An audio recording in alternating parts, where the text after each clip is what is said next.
Bonjour à tout le monde, surtout à mes amis de Facebook. Aujourd'hui c'est le 8 mars, un jour spécial pour la femme, c'est la journée internationale de la femme. Pour ma séquence intitulée Une parole, un jour, j'ai tenu vraiment à rendre hommage à la femme, surtout la femme congolaise, qui est une femme formidable. C'est pour cela que je me suis décidé à dédicacer 100 amis de mon Facebook, les êtres chers qui me portent toujours à cœur. Bato bayebi ngai donc otoyebani tosololaka oyo nayemaka bastatut na bango bango bayemaka ya ngai, donc o complicité ezalaka vraiment quoi. Donc na tenir vraiment natanga bakombo na bango quoi, na dédicacer bango à ma manière quoi, et à manière de rendre hommage na mwasi. Premièrement, avant que je cite leur nom, la exhorté bango batanga na Proverbe chapitre 31 verset 10 à 31 sur une femme de valeur. Je vous conseille vraiment à les lire dans la Bible. Vous voyez, qu'est-ce qu'une femme de valeur? Parce que je tiens vraiment que vous êtes une femme de valeur, quoi. La femme congolaise doit être une femme de valeur. Pour commencer avec les noms, il y a Nortanga Bakombo. La bariste pe na moi sobriquet na kati quoi, selon ma manière quoi, mais soupe na tchete bon. C'est ça quoi, sans amis, là il prévu 83 même. La seule liste est moins exhaustive na ndenge na ngai quoi bon. Premièrement, je vais commencer avec Marielle MK de Chanel, que je surnomme la foudre d'amour. Bakokate di donc on a pena mutakati, donc on a pena donc n'ebi tele na expliquer mon place à ça quoi. Deuxièmement, Aurélie Mousseng, maman na Enoch na kati ya Belgique, na Bruxelles, moko ayebi quoi. Motema ya bayeba te.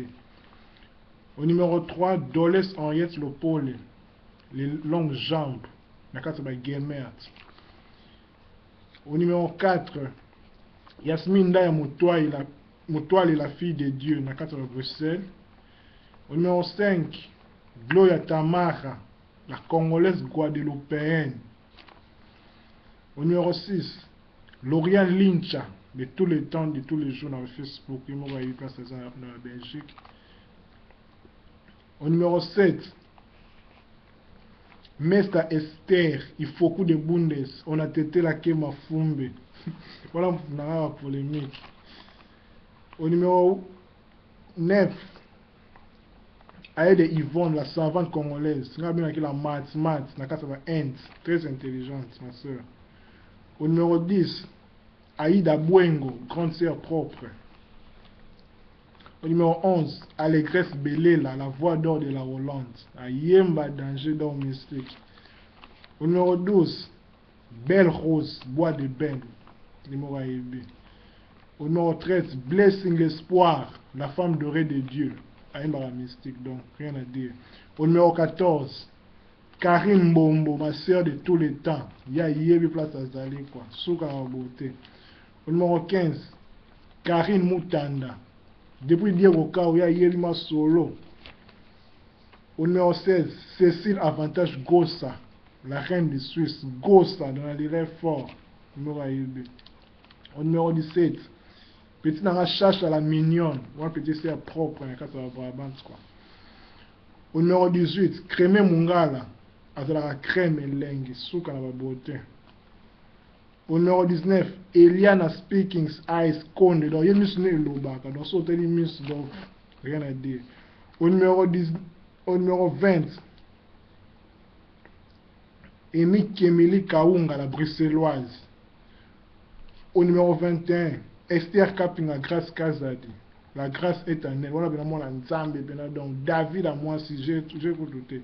Au numéro 22, Fallon Mies. Au numéro 23, Figlia de l'Ectorno, fille de l'éternel, moi, Mamoumoulou Banakat Bundes, en Allemagne. Au numéro 24, Flore Tumba, Yair Mouté, Manakat Utrecht. Au numéro 25, Ginette Makoma, la beauté du Pacifique. Au Au numéro 26, moi je laisse non, je vais continuer.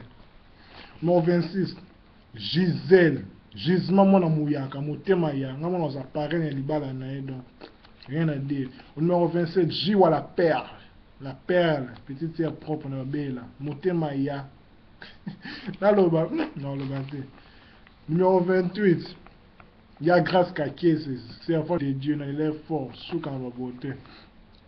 Au numéro 29, Grâce Chonga. Au numéro 30, Hélène la grande âge, Mbanga danger la merenguette à la Madrid. Donc, il pour la Madrid, donc, il y a une place à Zalé, quoi. Au numéro 31, Héritier Christ Somwe. Rien à dire, il y a Benako, à la Moukarana Nzambe, à la Larana Nzambe, donc, et lui, mon sang de Tonda, donc j'ai été. Au numéro 32, Yvette Tessa H. Mbas. Au numéro 33, Ousdat Chik, Nababela. Au numéro 34, Irène Mai. Katsuba UK. Au numéro 35, Jana Tiangani, belle-sœur propre. Mamana Marcona. Na Melissa. Au numéro 36, Yasmine Janine Boach Kalenga. Wana la famille. Wana kutu. Sans commentaire. Bah, oh, bah, ok, ok. Au numéro 37, Kera et Congo. Maman na Kezia. Au numéro 38, Kigoma Myriam. Au numéro 39, l'honorable Betty Mwamba. Maman na Etan. La carte de France, au numéro 40, la belle mafia. Moi, à Luxembourg. La grande duché de Luxembourg. Au numéro 41, la diva Oliveira. Au numéro 42, Laetitia Bélang à peau d'orange. La carte de France. Petite sœur propre. Au numéro 43, Larissa Lopez. Faut sentir. Au numéro 44, Laurence Castagnier. Master dans la métro dans la carte de la France. Au numéro 45, Leila Voumanja. Dans la carte de la Kin. Au numéro 45, au numéro 46, Lele Maïle. Pire master propre. Moi, la Maïle dans la carte de la IPC. Donc, il y a des années dans la France qu'on a 6 dans mon pays. Quoi. Au numéro 47, Lila Lumingo Mujinga. Au numéro 48, Lina Kalamba na kata USA na San Diego, on a grande sœur propre Makila. Au numéro 49, Marie-Ange, ma nièce de Bruxelles. Au numéro 50, Macheline Tsede na kata Matadi na RDC. Au numéro 51, Madeleine Kalinga, maman qui est propre na kata Bela, ya yebi. Au numéro 52, Madini Larousse, grande sœur propre. Au numéro 52, au numéro 53, Madrini Ndaya. Au numéro 54, Nasha Soukadi Karis. Au numéro 55, Nadège Mbomba, famille. Au numéro 56, Nana Boache, la Montréalaise, Soukaba Beauté, grande sœur propre. Au numéro 57, Nancy Nani, Nakasava Leiden, en Hollande. Au numéro 58, Nelia Cecilia Banza, Nakasava Bela.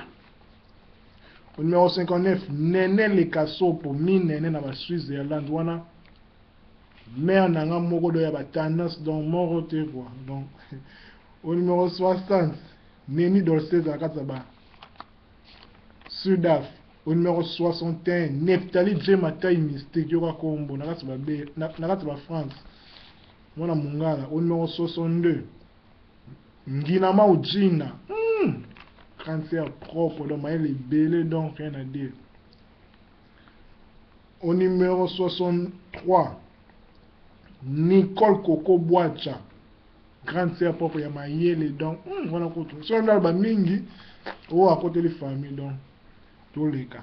Au numéro 64, Noélie 8e Lusambel, petite sœur propre, la Panama.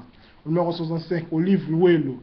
Au numéro 66, Opel Ciara, l'Irlandaise. Numéro 67, Ornella Kanjinga. Numéro 68, Ornella Tati. Numéro 69, Paola Bakwenya. Au numéro 70, Patricia Boacha, ma jumelle. Au numéro 71, Pansia Koudiangela, la Miniquoise. Matana Amour, au numéro 72. Préfina Kevin Liwoto, au numéro 73. Rachel Tils Miteo, au numéro 74. Rebecca Mwenga, au numéro 75. Sandy Sassa, au numéro 76. Snooki Snook, Banzoto, au numéro 77. Sophie Ngoy Cléopatrinia, Nakata ba Romont, au numéro 78. Stéphanie Kanchina Kalinga, famille. Au numéro 79, Sylvie Mbia. Au numéro 80, Anastasia Kalinga, Perle Noire Hollandaise, famille. Dans son nom, trop.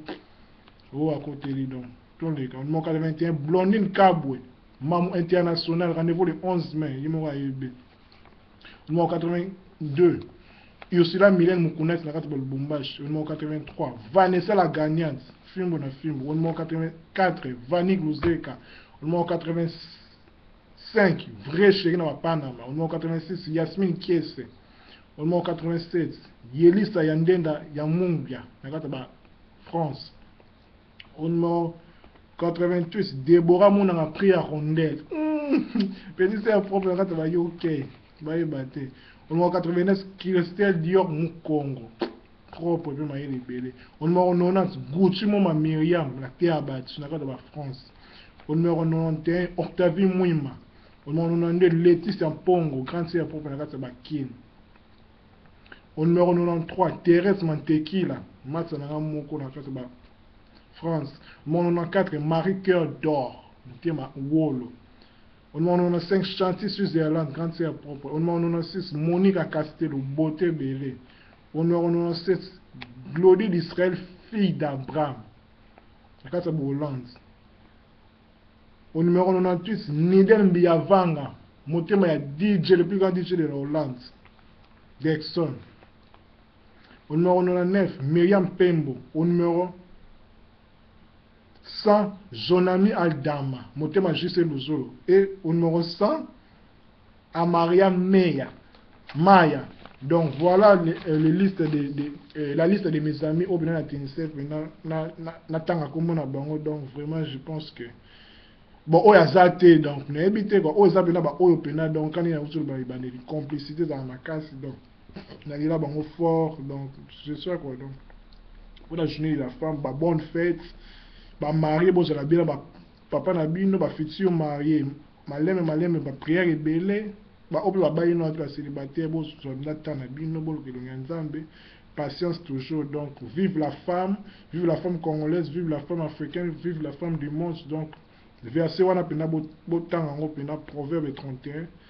Dieu vraiment veut que vous soyez, selon la pensée de Dieu, Dieu veut que vous soyez des femmes de valeur, non des femmes insensées. Donc la stage femme a toujours mentionné, femme insensée à Vincent, on a beaucoup numéro d'or. Bonne fête, que Dieu vous bénisse. C'était votre serviteur Kalinga Leader dans le cadre spécial, une parole, un jour, journée de la femme. Ciao, bisous, bye bye.